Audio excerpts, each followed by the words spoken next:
The man known to history as Saddam Hussein was born on the 28th of April, 1937, in the small village of Al-Alja, near Tikrit, to the northwest of the city of Baghdad, in Iraq. His father, Hussein Abd al-Majid, was a peasant sheep herder. Some accounts state that he abandoned his family before Saddam was ever born, though it is more likely that he died from throat cancer in the winter of 1936 or 1937. He was a member of the Al-Bu Nasir tribe, which had migrated to Iraq from Yemen in the southwest of the Arabian Peninsula generations earlier. Saddam's mother was Subath Tulfar al-Musalat. Her family hailed from a more esteemed lineage, an ancestor having been Talfar ibn Musalat, a grandson of the Emir Omar Bey III of Tikrit, a former governor of the region. Years before Saddam was born, she and Hussein had another son who appears to have died shortly before Saddam arrived in 1937. Subha subsequently remarried to Ibrahim al-Hassan Mohammed, and through this union, Saddam had several half-siblings. However, he saw little of them. Saddam's mother had attempted to terminate her pregnancy when her first husband died, and when Saddam was born, she never warmed to her son. Saddam's youth was troubled by his difficult familial background. His stepfather was a tough disciplinarian who physically beat him during his childhood to such an extent that Saddam absconded from his family home as a child and went to live with an uncle who resided in Baghdad, the capital of Iraq. There he attended the Al-Qa Secondary School in Baghdad.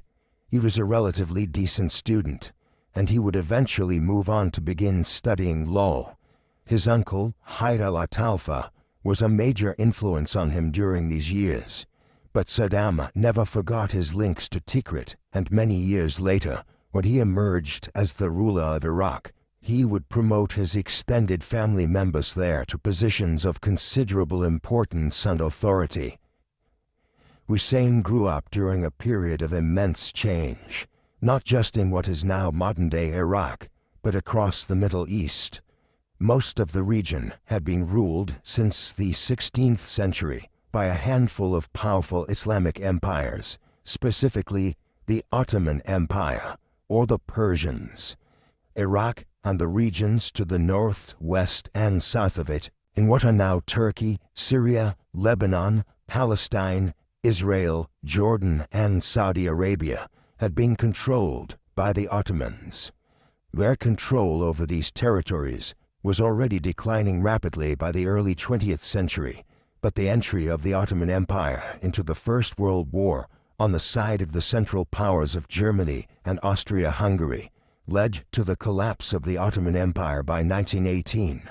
In the aftermath of the conflict, the victorious powers in the war, Britain and France, effectively divided up the Middle East between themselves and ruled the region through a series of mandates. These mandates created new nations that incorporated little of the regional differences and identities that characterized the area. Rather, groups were forced together based on the lines drawn in the desert sands by British and French policymakers. Nominal independence was granted to the Kingdom of Iraq under King Faisal I in 1932, but in reality, Britain retained enormous control over Iraq, including management of its large oil fields through the Iraqi Petroleum Company, a largely British-controlled entity. This situation still prevailed when the Second World War broke out, when Saddam was 2 years old. Many political groups within countries like Iraq conspired with the Nazis during the conflict, wishing to end British involvement in Iraq. They viewed the Iraqi monarchy as effectively complicit with Britain due to their continued support of the British Empire. It is not possible to understand Saddam's rise and the politics of Iraq in the second half of the 20th century without assessing the emergence of the Ba'ath Party, which emerged in Syria in 1947. Its platform of pan-Arabism and anti-imperialism meant that it soon spread to other Middle Eastern countries, notably Iraq, where a branch was set up in 1951. Saddam's uncle Hayatollah was an early member. From its inception, the party was associated primarily with the Sunni strand of Islam in Iraq, one of the two dominant strands of Islam, the other being Shia. However, Ba'athism was not a religious or theological movement. Indeed, in espousing socialism and a new way of running the Arab world, it largely rejected the dominance of religion throughout the region. Instead, Ba'athism espoused the idea that each Muslim state in the Middle East should attempt to rid itself of the vestiges of imperialism and act in conjunction with each other to restore the Arab people to a place of prominence and power in the world, such as had been enjoyed centuries earlier at the height of the Muslim empires. To this end, they were generally opposed to the governments which had been put in place in countries like Iraq and Syria, as the British and French ended mandate rule in the interwar period. This set the Ba'ath Party in Iraq on a collision course with the Iraqi monarchy and government as it existed in the aftermath of the Second World War. Saddam joined the Iraqi Ba'ath Party in 1957 when he was 20 years of age. At that time, the party was a relatively small movement, barely constituting more than a few hundred members in Baghdad and a few of the other large towns. But events in Iraq were about to take a significant turn around the time that Saddam began taking a major interest in the country's politics. By the mid-1950s, the country had become a hotbed of political dissent, in large part owing to the incompetence of King Faisal II and his ministers, and also as Iraqis looked to the examples of countries like Egypt, where in 1952 officers within the military had overthrown King Farouk and established a new regime which sought to end British influence in the country, which, like in Iraq, had never fully ended, especially around the Suez Canal. In many ways, the 14th of July revolution of 1958 in Iraq was a very similar occurrence to the Egyptian revolution of 1952. During the Iraqi Revolution, commanders within the Iraqi military, such as Abdul Salam Arif and Abd al-Karim Hassim, led a coup d'état beginning on the 14th of July 1958, which overthrew the government of King Faisal II. The monarch and several members of his family were murdered. The government was taken over in the space of a few hours, and a new Iraqi republic was proclaimed.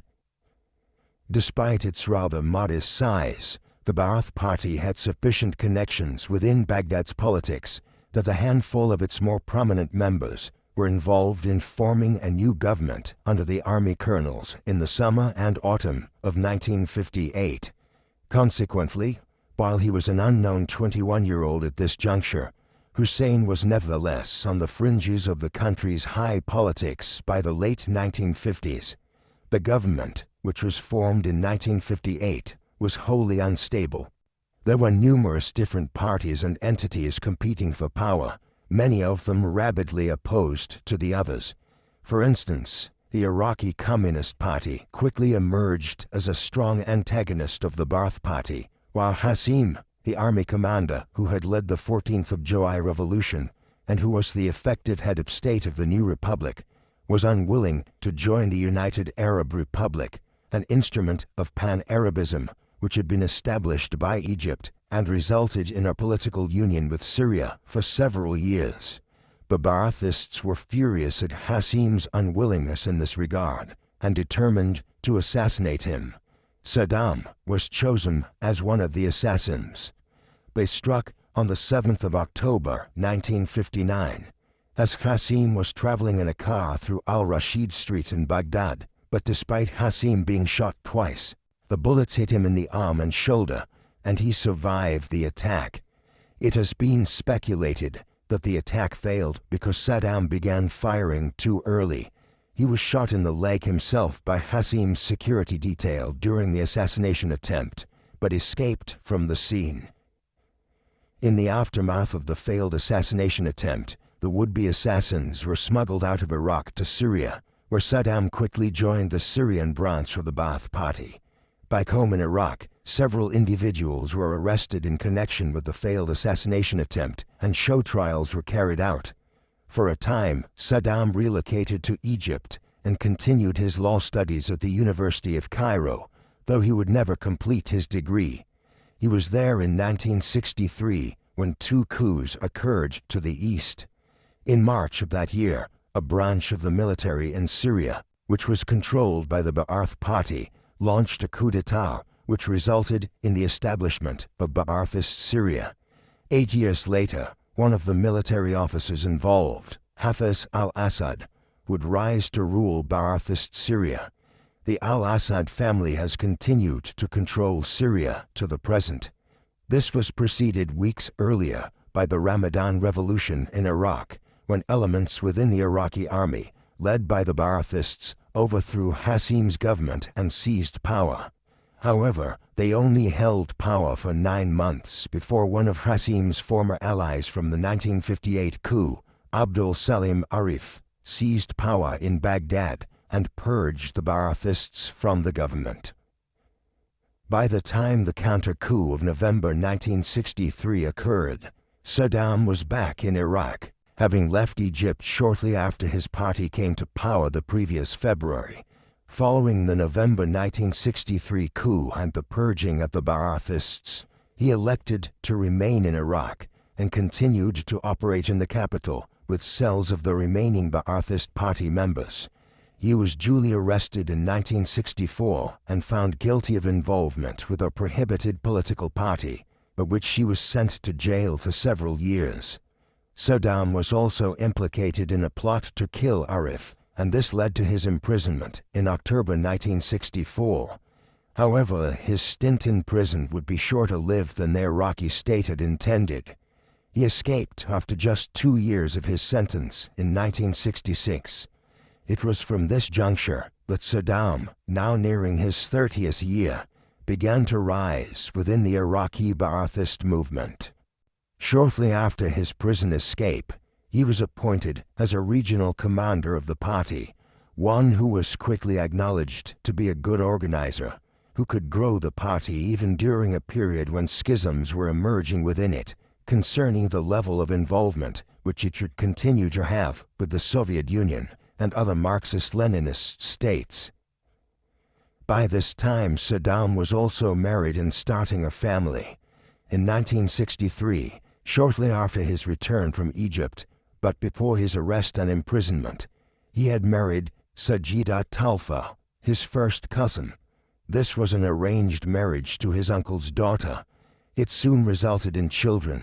A son named Uday was born in 1964, followed by another boy named Qusay in 1966, and then 3 daughters, Rahad, Rana, and Hela, born in 1968, 1969, and 1972, respectively. These were not Saddam's only children. Eventually, in 1986, he married for a second time to Samira Shabandar. He is also believed to have had a third and fourth wife, though these remain unconfirmed. Through these liaisons, Saddam probably had several other children, yet his first marriage and the children which resulted from it were the most significant. He was, despite the brutality of his political career, said to have been a devoted father, the first of many contradictions in an individual who was at once somebody who used chemical weapons as conventional weapons of war and engaged in genocide against sections of the Iraqi people, but at the same time was known on occasions for his philanthropy and charity. The ascent of Saddam Hussein to political power in Iraq might best be said to have begun in 1968 with the 17th of July revolution, which saw the Ba'athists finally seize complete control of the Iraqi state. Widespread instability had been created across the Middle East by the 6-day war between Israel and Egypt, the former allied with several other Arab states, including Iraq, Syria, Jordan, and Saudi Arabia. This, combined with the drift of the Republican government in Baghdad towards closer ties with the United States, led many, including the Ba'athists, to believe that a radical change of the political system in Iraq was needed. Accordingly, on the 17th of July 1968, elements within the Ba'athist movement and the Iraqi military led what was effectively a bloodless coup and seized control of the government in Baghdad. The country's growing ties to the U.S. were denounced, and a Ba'athist government was then established, one which was led by Ahmed Hassan al-Bakr. Ahmed was Saddam's cousin, and Hussein was quickly appointed as vice president of the Republic of Iraq, in part for his role in purging the Ba'athist movement of leading figures who were opposed to Ahmed's government program in the late 1960s. It was the beginning of his ascent to become ruler of Iraq. Over the next 10 years, Saddam made himself indispensable in the governance of Iraq under the Ba'athist regime. He was an effective administrator, one who oversaw wide-ranging reforms of the Iraqi economy and began transforming the country into one of the richest nations in the Middle East. Much of this was based on Iraq's oil reserves, the country having some of the largest proven oil fields in the world, ones which continue to make the Iraqi economy overwhelmingly reliant on oil half a century later. Yet when the Ba'athists came to power in 1968, the country's oil industry was still controlled to a great extent by Western interests in the shape of British and American oil companies. Saddam set about aggressively nationalizing the companies in the early 1970s, measures which were aided by the advent of the 1973 energy crisis, as the Middle East's largest oil sellers limited supplies to Western states, such as the US and Britain, which had offered support to Israel during the Yom Kippur War, a conflict between Israel and several of its Arab neighbors, notably Egypt and Syria. Oil prices skyrocketed by nearly 300%, from roughly $3 a barrel to $12. Due to these outside conflicts, and because of Saddam nationalizing the Iraqi oil industry at just the right time, the Iraqi exchequer benefited exponentially from oil profits. With the oil revenue, which began streaming into Iraq in the early to mid-1970s, the Ba'athists were in a position to begin modernizing the country and implementing an ambitious set of social policies, which for a time made Iraq the nation with the best standard of living amongst the Muslim nations of the Middle East. Saddam was responsible for overseeing much of this. For instance, he spearheaded an education campaign which led to a very significant increase in literacy levels amongst both men and women in the country. He was also in charge of the establishment of a system of universal basic health care. These efforts earned him formal recognition for his actions from UNESCO. Moreover, Saddam attempted to put the Iraqi economy on a more secure long-term footing by using the oil profits made in the 1970s to develop new businesses and a modern infrastructure across the country, the goal being to diversify so that when oil profits declined at some future date, the country would be ready and able to flourish based on its new industries. To this end, the country's agriculture sector was also developed by Hussein, with an emphasis on introducing mechanization to agricultural practices to replace antiquated plows and primitive pre-industrial farming methods. The 1970s were also a period of realignment in terms of Iraq's foreign policy. As a socialist Ba'athist, Hussein was initially committed to drawing Iraq closer to the Soviet Union and away from the US and other Western powers, a drift which had been necessitated in any event by the nationalization of Western oil companies in Iraq in the early 1970s. Then, in 1972, a 15-year pact on economic and diplomatic cooperation was signed between Iraq and the Soviet Union. In retaliation, the U.S. administration of President Richard Nixon began channeling aid to the Kurds of northern Iraq, who wished to obtain their own country in the region. Eventually, this led in 1974 to the outbreak of the Second Iraqi Kurdish War, a continuation of a long-running conflict which had been ubiquitous in Iraq during the 1960s, but which had abated as peace negotiations were entered into between the Ba'athist government and the Kurds, led by Mustafa Barzani, in the early 1970s. Saddam, though, managed to counteract this threat by negotiating the Algiers Accords in 1975 between Iran and Iraq, an agreement mediated by Houari Boumediene, the leader of Algeria. Through this, Iran agreed to stop providing military and logistical assistance to the Kurds of Iraq in return for a small territorial concession to Iran along the Shatt al-Arab River. With this, the Kurdish military unrest was quickly suppressed, and northern Iraq was taken firmly back under the control of the government in Baghdad, though it would not be the last significant intervention Hussein made in the Kurdish region. The second half of the 1970s saw Saddam move to a position of unprecedented strength in Iraq. Already in the early and mid-1970s, he had emerged as the second in command of the Ba'athist regime, junior only to his cousin, President al-Bakr. During this period, he had a deep involvement in managing the Iraqi economy, elements of foreign policy, and a wide range of other matters. Then in 1976, Saddam was also promoted to the rank of general within the Iraqi army. Al-Bakr, by this time, was beginning to suspect Saddam was moving to secure absolute power in Iraq, and so he entered in the late 1970s into negotiations with the Ba'athist regime in neighboring Syria, whereby the two countries would enter into a political union, one in which al-Bakr would act as the senior ruler until his death or retirement, to be succeeded thereafter by President Hafez al-Assad of Syria. This arrangement would have effectively excluded Saddam from succeeding as the next ruler of Iraq once al-Bakr was out of the way. This diplomatic chess move led Saddam to act to secure his position, and on the 16th of July 1979, with the support of the military and many of the senior figures within the Ba'athist government, he forced al-Bakr to resign as president of Iraq.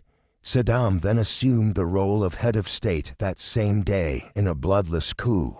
He would remain in control of Iraq for the next 24 years. One of Saddam's first acts as the new head of state and of the Ba'athist regime in Iraq was to purge the Ba'athist party of his opponents or any potential rivals for power. This occurred just 6 days after he seized power on the 22nd of July, 1979. In line with his assumption of power, Saddam convened a meeting of the Ba'athist party's most senior and mid-ranking officials to meet at the Al-Hould Hall in Baghdad. When they arrived at the hall, the party's members were met with an unexpected announcement. Saddam addressed them and claimed that he had discovered a fifth column operating within the Ba'athist party, one which was trying to undermine their control of the Iraqi state and ultimately pave the way for the Ba'athist Party of Syria to assume control over Iraq. Muhi Abdur Hussein, the former private secretary to al-Bakr, then came forward to confess that he had been involved in this conspiracy since 1975, and then read out the names of 68 other individuals within the party who were complicit. Whether he had been tortured or his family threatened in order to ensure this confession remains unclear. What is known is that Abdul Hussein and the 68 co-conspirators were led away to be detained. A special criminal court was then convened at which show trials were held over the next 2 weeks. Ultimately, 21 individuals were eventually executed, while others were removed from their positions as Saddam rid himself of any and all opposition. The purge of the summer of 1979 also saw a collapse in diplomatic relations between the Ba'athists of Iraq and those in Syria. The purge of the Ba'ath Party and the manner in which Saddam seized power in the summer of 1979 set the tone for his period as ruler of Iraq, where in the 1970s Hussein had been an effective politician who introduced many beneficial reforms to Iraqi society and raised the standards of living for a great many Iraqi citizens. After becoming dictator of the country in 1979, Hussein became a more megalomaniacal authoritarian tyrant. Through paramilitary organizations, such as the Iraqi Popular Army, and secret police bodies, such as the Mukhabarat or Iraqi Intelligence Service, Saddam initiated a reign of terror in the early 1980s, which continued for over 2 decades, with widespread monitoring of society for political dissidents, active persecution of groups such as the Kurds and radical Shia Muslims, and the illegal arrest, detention, and torture of tens of thousands of Iraqis for suspected opposition to the regime and dissident activity. This even extended beyond the borders of Iraq, and during the 1980s, the Mukhabarat was responsible for the overseas execution of Iraqi political exiles in countries as disparate as Sweden and Sudan. Saddam oversaw all of this, thus cementing his role in history as a tyrant. Hand in hand with this growing tyranny was the development of a cult of leadership in the 1980s. Saddam liked to depict himself as a successor to the fabled great king of ancient Babylon, Nebuchadnezzar, and went so far as to have archaeological sites around Iraq dating back thousands of years, stamped with his name. Elsewhere, statues were erected to Hussein throughout Iraq, and his image began to appear everywhere in Iraqi society, from coins and banknotes to murals on the sides of buildings in Baghdad and the other major cities and towns of the nation. 2 staged national elections were also held over the years, the first in 1995 and the second in 2002, during which Hussein allegedly received nearly 100% the vote in a ludicrous showpiece, which was the staple of many 20th century dictators. It is easy to scoff at such displays of dictatorial power and see them as being over the top and ineffective, but these worked very successfully for many dictators during the 20th century, effectively convincing people that there was only one plausible leader of their country. Such was his prevalence in all aspects of public life. This, combined with the brutal actions of the secret police and other state services, ensured that Saddam had an iron grip on power in Iraq from 1979 onwards, even as the economy of the country began to deteriorate sharply owing to declining oil revenues and a protracted war with Iran. Much of the first half of Saddam's reign over Iraq was dominated and shaped by conflict with Iraq's eastern neighbor, Iran. In 1979, the Iranian Revolution had driven the Western-supported tyrannical Shah of Iran from power and brought Ruhollah Khomeini and his Islamist followers to power in Iran. This was now a theocracy, or religious state, one dominated by Shia Muslims. The majority of Iraq's Muslims were also Shias, whereas Saddam and the Ba'ath Party were generally comprised of Sunni Muslims, the 2 denominations of Muslims which had emerged over 1,000 years earlier, following a dispute over who should head the Arab Muslim Caliphate. The concern to the Ba'athists in Iraq, following the Iranian Revolution, was that Khomeini and his followers would attempt to begin undermining their Western neighbor by appealing to the Shia majority within Iraq and spreading Islamist ideology into the country at a time when the Ba'athists were aiming for a more secular regime. Hostilities escalated as soon as the revolution occurred, driven to a large extent by Saddam, who was confident of Western aid from countries like the United States, who wished to see the Iranian Revolution crushed or substantially reversed. Consequently, in September 1980, he initiated hostilities. The Iran-Iraq War would last for the next 8 years in one of the bloodiest conflicts ever seen in the modern Middle East. The war which followed was broadly a border conflict, with the Iraqis launching an invasion of Western Iran in late 1980, one which faltered in 1981 and resulted in a subsequent Iranian counteroffensive. By 1982, Saddam was making it clear that he would consider a ceasefire and peace negotiations, as the quick victory he had expected had instead turned into a war of attrition. However, by that time Iran's military buildup and tactical advances were such that it had obtained the upper hand, and instead of seeking peace terms, the revolutionary government took the war onto Iraqi soil, nearly taking the region around the city of Basra in Iraq in the mid-1980s. However, the tactical situation changed again after this, as Saddam's government expanded the military draft, and as he received increased amounts of aid from foreign powers. By 1985, the Iraqis were able to launch a fresh offensive, but as in 1980 and 1981, it stalled and was followed by another Iranian counteroffensive, one which saw the Iranians capture Anfal in southern Iraq in 1986 in a move which shocked the Iraqi military command. Yet the government in Tehran could not follow this up with subsequent advances, and the war once again entered a period of stalemate. The Iran-Iraq War has been much commented upon over the years for two particular aspects. One was the support which Saddam and the Baathists in Iraq received from Western governments such as the United States. There is no denying that this was the case, and there was no effort made to disguise it, with regular debates in the U.S. Congress throughout the 1980s about the level of aid being supplied to Hussein. This took the shape of financing and war material, and was perhaps crucial in stopping an Iranian victory at certain points in the war around 1982 and 1983. However, it must be acknowledged that this did not mean that the U.S. viewed Saddam and Iraq as allies in the 1980s.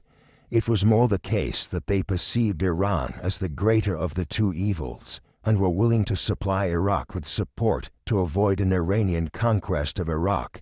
The second major element of the conflict, which has become notorious, was the use of chemical weapons by Iraq in the shape of mustard gas and sarin, particularly in situations when it was existentially threatened by Iranian advances. On the other side, the Iranian widespread use of child soldiers led to the deaths of tens of thousands of teenagers on the field of battle during the war.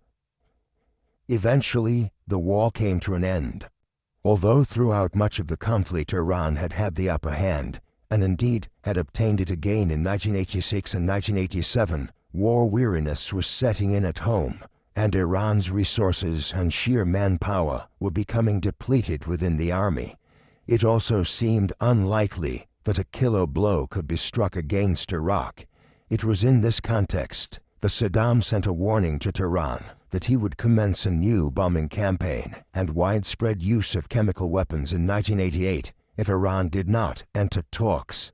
Tehran understood that with Western states seemingly unwilling to temper Saddam's worst instincts, negotiations would have to be entered into. This was compounded by the U.S.'s shooting down of an Iranian civilian airliner in July 1988, a measure which worried the Ayatollah and others in Iran that more direct U.S. involvement might be imminent. With this in mind, peace terms were agreed to, and the war came to an end in August 1988. It had lasted nearly 8 years, had resulted in roughly 1 million deaths. Those figures are contested, and had achieved absolutely nothing for either side. Both sides claimed victory, but in reality, the war had been brought to an end in a stalemate. The end of the Iraq-Iran War did not result in peace settling over Iraq for any sustained period of time. Indeed, Saddam determined to use the closing stages of the war as a smokescreen for what amounted to a campaign of genocide against the Kurdish minority in northern Iraq. The Kurdish people are one of the most unfortunate groups in modern history. They number in the millions and dominate a large stretch of territory in the north of the Middle East, around northern Iraq, southeastern Turkey, and adjoining regions. They have never had their own country in the modern era, despite their efforts following the First World War, but because of their desire for self-determination, they have regularly been persecuted by governments in Iraq and Turkey. In the course of the Iran-Iraq War, Many Kurds and Kurdish political organizations had sided with Iran and had engaged in an insurgency war against the Iraqi government. Now, early in 1988, as the conflict with Iran drew to a conclusion, Saddam ordered divisions of Iraqi troops into northern Iraq to launch a counter-insurgency campaign against the Kurds. The Anfal campaign, as it is known, a term which translates as the spoils of war, lasted from February 1988 through to the late autumn of that year. In the course of it, between 50,000 and 100,000 Kurds were killed, while tens of thousands more were displaced or forcibly deported from their places of residence. Detention camps were also set up, and a forced program of Arabization was initiated. There is little doubt that Saddam effectively implemented a program of genocide against the Kurds in 1988. Saddam was soon to engender the opposition of his reluctant allies from the Iran-Iraq War, the United States, and the other Western powers. In the course of the war with Iran, Hussein's government had borrowed billions of dollars from its near neighbor, the small but oil-rich Gulf state of Kuwait.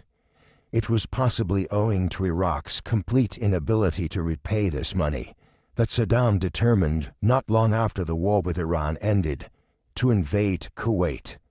There were other extenuating circumstances. Kuwait had ruffled many feathers within OPEC, the cartel of the world's major oil-exporting nations, which is heavily centered on the Middle East, by refusing to lower production and the amount of barrels it was exporting. Kuwait was driving down world oil prices and impacting the profits of countries like Iraq. Finally, the Iraqis also claimed that Kuwait had been slant drilling into Iraqi fields illegally. For these multiple reasons, Iraq invaded Kuwait on the 2nd of August, 1990. The ensuing conflict cannot be called a war. Kuwait had no major military to speak of and was confronted by a country whose military had swelled to become the fourth largest army in the world during the 1980s. By the 3rd of August, just a day into the invasion, most of Kuwait was under the control of Saddam's military. Just 24 hours later, the country was entirely in Iraqi possession, and Saddam declared Kuwait to now be the 19th province of Iraq, at once freeing Iraq from its debt to Kuwait and bringing it a new oil-rich region. Saddam seems to have decided to invade Kuwait based on the mistaken belief that his allies in the West would not react, as they still viewed him as a bulwark against Iran and the Middle East. He was entirely wrong in this assessment.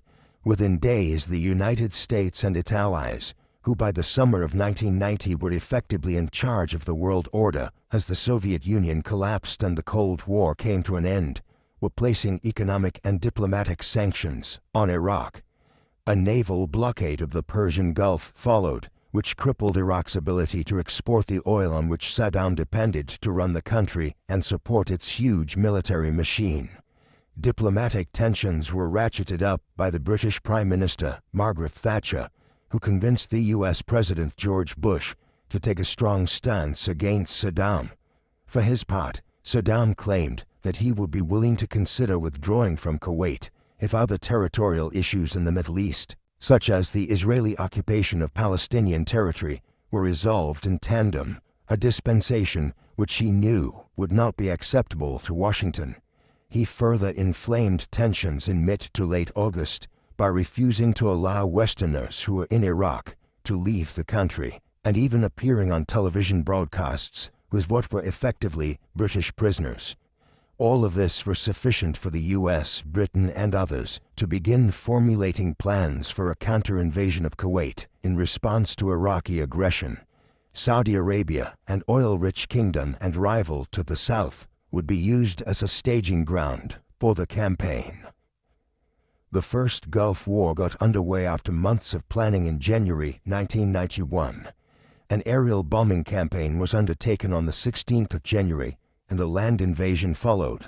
As American and British troops streamed into Kuwait in early February, Saddam ordered the country's oil fields to be set alight. In total, out of some 730 oil wells located across Kuwait, Approximately 600 were settled in January and February 1991. Although the environmental damage was less than had been predicted by some scientists, the resulting plumes of smoke still absorbed upwards of 80% of the sun's radiation throughout 1991 in the Middle East, with some regions being pitch black at noon and temperatures falling by an average of 5 degrees Celsius. It would take until the autumn to extinguish all of the fires. By then, Saddam's armies had been easily vanquished from Kuwait, with Operation Desert Storm finishing on the 28th of February 1991. The US and its allies took the decision to stop once the Iraqis had been driven out of Kuwait. President Bush had no desire to extend the war into Iraqi territory or to try to depose Saddam as leader of Iraq. That particular task would be undertaken by his son over a decade later. While Saddam had managed to survive his spectacularly ill-judged decision to invade Kuwait and remained in power through the 1990s, the end of the Gulf War saw Iraq hit with a wide range of sanctions by the international community. Many of these were imposed immediately following the invasion of Kuwait and were never lifted. Others were intended to cripple any efforts by the country to continue producing chemical weapons or to further its nuclear weapons program, which it had initiated many years earlier. The most crippling element of this was the US-led embargo on Iraqi oil. Iraq's economy, and with it much of Saddam's power, was based on the export of oil, as Iraq, then as now, has some of the world's largest proven oil fields and reserves. Although an oil-for-food program was agreed upon in 1996 in order to aid a deteriorating Iraqi economy, the country was still very limited in what it could or could not import and export for the remainder of Saddam's tenure as the country's dictator. Much of this negatively impacted the Iraqi population, and by the end of the 20th century, metrics like average salaries and child mortality in Iraq were falling below where they had been half a century earlier, when the region was still a monarchical state influenced by Britain. While the Iraqi economy was in a shambles in the 1990s after the Gulf War, Saddam was never more entrenched in power than he was from 1991 onwards. The US had effectively signaled its unwillingness to remove him from power by not pressing on from Kuwait into Iraq itself in the spring of 1991. Moreover, Saddam also did not face a threat from any of Iraq's immediate neighbors for the first time in over a decade. The chastening experience of invading Kuwait had also reconciled him to the fact that Iraq could not attempt to wage any further wars on its neighbors. Instead, he concentrated in the years following the Gulf War on using the state apparatus in Iraq to galvanize the population in support of his regime against what were portrayed as the aggressive Westerners who had declared war on Iraq in 1990. There was also a notable drift towards a more religious dictatorship. The Ba'ath Party had been founded on the principle of establishing a more secular Middle East, and Saddam had been largely a-religious in his policies throughout the late 1970s and 1980s. But the 1990s witnessed efforts to utilize Islam to enforce a greater form of despotism across Iraq at a time when religious extremism across the Middle East was increasing markedly. As the Iraqi economy deteriorated in the 1990s, and Iraq turned into a shell of the country which it had aspired to be in the 1960s and 1970s, the Hussein family dictatorship became even more entrenched. This was most clearly seen in the actions of Saddam's two sons from his first marriage, Uday and Qusay. Qusay was the younger of the pair, though after a certain point it seems clear that he was Saddam's probable successor had the dictatorship survived long enough. He was also the head of the Republican Guard. In the early 1990s, directly after the Gulf War, he was responsible for crushing a Shiite Muslim rising in the marshlands of southern Iraq, and thereafter initiated a demographic and ecological disaster in the region by flooding these marshlands to destroy the traditional way of life of the Shiite Arabs who had lived there for many centuries. Yet, as problematic as Qusay's behavior was, It paled by comparison with that of his older brother Uday. Uday was a notorious alcoholic, rapist, murderer, and psychopath, one who held parties in Baghdad where he would encourage the other guests to get extremely drunk before engaging in all manner of sadistic acts. Amongst some of the more bizarre activities in his reign of terror are reports that he frequently tortured members of the Iraqi football team if they lost matches. By the mid-1990s, his behavior had become so erratic, often showing up to parties in Baghdad wielding and using firearms, that close family members felt threatened enough to defect to nearby Jordan for fear of their lives. There were also many allegations that Uday regularly tortured his own employees by having their feet whipped by his bodyguards, while he became known as a serial rapist during the 1990s, often prowling the streets of Baghdad in his collection of sports cars, looking for women that he wanted brought to one of his palaces. A failed assassination attempt left him partially disabled in one leg in late 1996, a development which did nothing to temper his most excessive behavior. There is evidence that Saddam was fully aware of his eldest son's egregious actions as late as the late 1980s, but he did very little to regulate his conduct. As a result, Uday visited horrors on the people of Baghdad in the 1990s and early 2000s. Perhaps one of the least well-known but most curious points concerning Saddam was his written output in the early 2000s. In these years, Hussein wrote 4 novels and several poems, often with the aid of ghostwriters, which were either published in Iraq before his fall from power, or else later with the encouragement of his daughters from his first marriage. The first of these was Zabida and the King, the story of a medieval woman named Zabida who becomes involved with the king of Iraq during the early stages of Arab and Muslim rule here in the 7th and 8th centuries. The novel is based around Tikrit, Saddam's home region, and generally is seen as an allegory of the alleged destruction of Iraq by the US-led sanctions against the country in the aftermath of the First Gulf War. Although the author of this was given only as written by he who wrote it, it is generally agreed that this was Hussein's work. Further books followed in 2001 and 2002, notably Men and the City, an account of the Hussein family's role in overthrowing Ottoman rule in Iraq during the early 20th century and the subsequent rise of the Ba'ath Party in the region. It is generally agreed that this was written almost entirely by Saddam as a manuscript in his own idiosyncratic handwriting, was located after the US invasion of Iraq in 2003. Saddam's imaginings of the US as being the power which had undermined Iraq and its potential were not far off the mark. There can be little doubt that Western sanctions against Iraq in the 1990s and into the early 2000s led to declining living standards in Iraq, as people were unable to acquire some goods entirely. All found them to be incredibly expensive, owing to the restrictions imposed on the Iraq import economy. But there is also little doubt that Saddam and his corrupt family regime also brought this upon Iraq through their failure to be transparent about their efforts to develop weapons of mass destruction.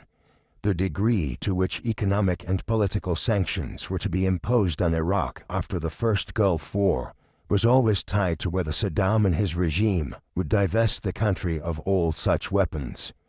Admittedly, in 1991, Hussein's government effectively gave up all of its chemical weapons, but there were lingering efforts throughout the 1990s to produce new weapons of mass destruction, notably biological and chemical weapons, such as mustard gas, sarin gas, and anthrax.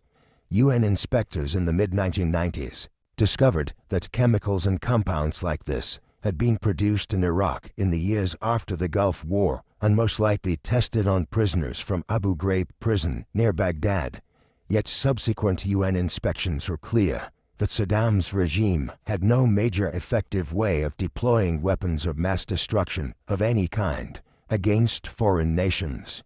What would perhaps tip the balance against Saddam in this respect, though, was that following a new UN inspection in 1998, The regime simply became uncooperative with the UN inspectors. Ultimately, whether or not Saddam continued to have any designs on developing a nuclear program or chemical and biological weapons in the 1990s and early 2000s would become a major issue which would lead to the end of his regime and his life in the mid-2000s. On the 11th of September 2001, the Islamic terrorist organization Al-Qaeda, led by Osama bin Laden, launched a series of attacks on the United States, most notably by hijacking 2 commercial airliners on the east coast of America and flying them into the Twin Towers in downtown Manhattan, in New York. In response, the administration of President George W. Bush, the son of the President Bush who had overseen the expulsion of Saddam's armies from Kuwait a decade earlier, launched the War on Terror, a campaign to overthrow regimes in the Middle East and Islamic world which had supported Al-Qaeda. This began quite reasonably with an invasion of Afghanistan, where bin Laden was being protected at that time. No sooner had Afghanistan been occupied than Bush's senior officials turned their attentions towards Iraq. While there was zero evidence to suggest that bin Laden had been in any way supported by Saddam, U.S. justification for intervention in Iraq would focus on the illusory notion that Saddam was close to acquiring a nuclear weapon. The evidence was insubstantial and would later be proved to be non-existent, a factor which divided the Western world in its support or opposition to the proposed invasion of Iraq. But in the end, the Bush administration, supported by Prime Minister Tony Blair in Britain, pressed ahead with its agenda and began preparing to invade Iraq in the spring of 2003. Saddam's time as the country's leader was drawing to a close after a quarter of a century. The U.S. invasion of Iraq, or Second Gulf War as it is sometimes referred to, was initially a very successful military intervention against Hussein's regime. The conventional war lasted a period of just a few weeks in the spring of 2003. This saw a joint U.S.-British force invade Iraq from the south, along with small contingents of Allied troops from bearing allies of the U.S., though significantly, traditional allies of Washington and London, such as the French and Germans, condemned the invasion as a war of adventure and refused to take part in it.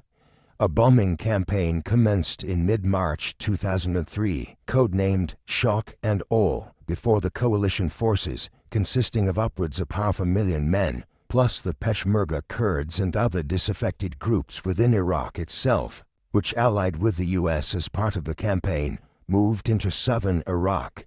What followed over the next 3 weeks can scarcely be called a war.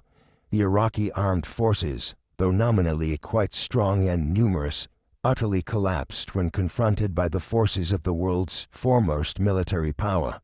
After the initial incursion, U.S. and Allied troops quickly made for Baghdad, seizing and occupying the Iraqi capital on the 9th of April. By that time, Saddam and his family and Iraqi government had fled from Baghdad. Final defenses were mounted around the Tikrit region, Saddam's homeland, before that too fell to the U.S. and their allies in mid-April. On the 1st of May, just 6 weeks after the initiation of the campaign, President George W. Bush visited Iraq and declared an end to the major combat and victory in the campaign. This, though, was wildly premature, and while the Ba'athists might have been defeated in the spring of 2003, the ensuing military occupation of Iraq by the U.S. and British stirred up such an array of political and religious discontents that there would be no peace in Iraq thereafter. As the Allied forces headed for Baghdad, Saddam, his family, and many leading members of the Ba'athist regime fled from the capital and went into hiding. This even led the U.S. Army to issue Marines in Iraq with decks of playing cards which had images of the 52 most wanted Iraqis. In this, Saddam was the ace of spades, while his sons Uday and Qusay featured as the ace of clubs and ace of hearts. The latter two individuals would soon be found. Uday and Kuwait, were tracked down by American soldiers on the 9th of April 2003 and killed in a military standoff in the city of Mosul, having tried to make it over the border to Syria. Saddam was probably already in the Tikrit region by then, where despite one of the largest manhunts in history, he managed to remain in hiding for over half a year. He was not finally captured until Operation Red Dawn resulted in his capture on the 13th of December 2003, after an acquaintance of Hussein's had divulged his location. It was a humbling lost hiding place for the former dictator, with him pulled in a disheveled state from what was little more than a hole in the ground by American troops that day. 4 days prior to Saddam's capture, the U.S. occupation government had already created the Iraqi Special Tribunal to prosecute leading members of the Iraqi regime and the Iraqi military who were deemed to have committed crimes against humanity or been involved in the attempted genocide of Iraq's Kurds. Hussein would now be tried before this tribunal. As he awaited trial, he was transferred to Camp Kroppa in Baghdad and held there with nearly a dozen other senior Ba'athists. They would remain there for over a year and a half before Saddam's trial finally commenced on the 19th of October, 2005. When it finally commenced after this long delay, Saddam refused to recognize the legitimacy of the court, claiming that he could not be tried by what he viewed to be a kangaroo court controlled by foreign invaders of Iraq. Over the next several months, he refused to cooperate with the proceedings, alleging that he had been tortured by his captors and the fact that one of his lawyers was killed during the trial. As a result, Saddam went on a hunger strike for a time in 2006, but none of his objections met with any success. The trial proceeded without his cooperation, and on the 6th of November 2006, more than a year after the trial commenced, Saddam was found guilty of having committed crimes against humanity, amongst other misdeeds, during his long time as dictator of Iraq. He was sentenced to death by hanging. After he was found guilty and sentenced to death, Saddam's legal team entered an appeal, but this was rejected within a few weeks, and an order was issued that the sentence of execution was to be carried out within 30 days. As related since by some of those who were charged with guarding the former dictator, his last days were highly unusual.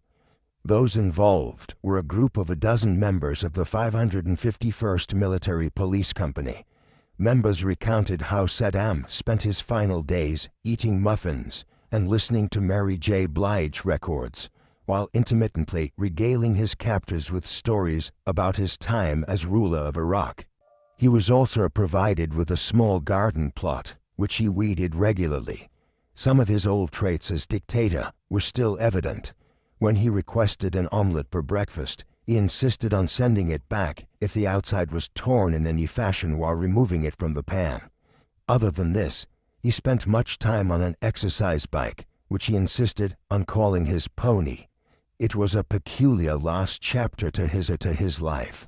On the 30th of December 2006, the sentence of execution was carried out when Saddam was hanged at Camp Justice in Baghdad, which led certain sections of the Iraqi populace to celebrate. The dictator's final meal was of chicken and rice with some hot water and honey. His request to be executed by firing squad was rejected. His body was subsequently sent back to his home region and buried in a family plot at Tikrit.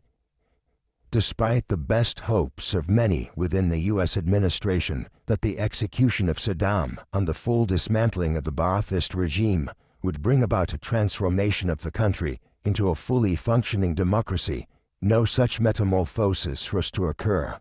Indeed, even during the months of Saddam's imprisonment and trial, Iraq had been descending into anarchy. A caretaker government was established in June 2004, and the country's first legitimate parliamentary elections were held in January 2005. But even as these were being held, civil war was breaking out across the country, as religious radicals, like the cleric Muqtada al-Sadr, effectively established their own militias throughout the country and even within Baghdad itself. Attacks on U.S. military personnel were rampant, and the administration was reliant on creating a green zone within Baghdad, a heavily fortified and defended district which became the only major part of the country where U.S. personnel were fully free from fear of attack. By 2006, when Saddam was killed, U.S. Army personnel were reporting that they had effectively lost control over parts of the country. A troop surge the following year led to a revitalization of the American position, but ultimately, Iraq was never transformed in the way which had been envisaged in 2003. As the U.S. gradually pulled out of the country from 2011, it became a hotbed of insurrections and instability, most notably as the Islamic State secured control over large parts of the north in the mid-2010s, whilst fresh political unrest has characterized the early 2020s. Thus, while Saddam has been gone a long time, the political chaos which he and the Ba'athists sowed there remains. Saddam Hussein was unquestionably one of the most brutal dictators of the 20th century.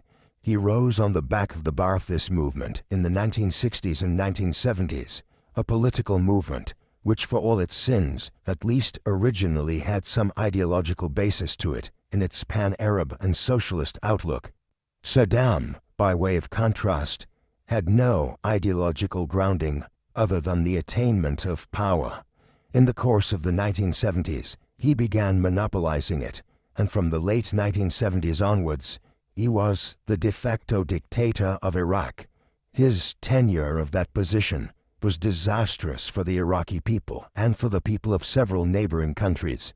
He plunged Iraq and Iran into one of the bloodiest conflicts of the post-Second World War period, one which lasted for much of the 1980s, killed hundreds of thousands of people, and ordered the widespread use of chemical weapons. Then he engaged in genocide against the Kurds of Iraq before invading Kuwait. All of these actions led to an immense series of international sanctions against Iraq in the 1990s, which undermined the quality of life of the average Iraqi even further.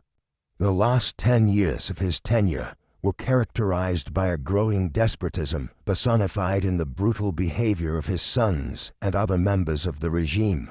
While many people questioned what the motives of the Bush administration really were in invading Iraq in 2003, and whether it was a war of adventure to secure control of the country's vast oil reserves, a claim many scholars dispute, there can be no doubt that it did achieve the successful end of a brutal tyrant and regime. Thank you for watching until the end of the video. If you found it helpful, don't forget to like and subscribe. Who should we explore next? Let us know your thoughts in the comments.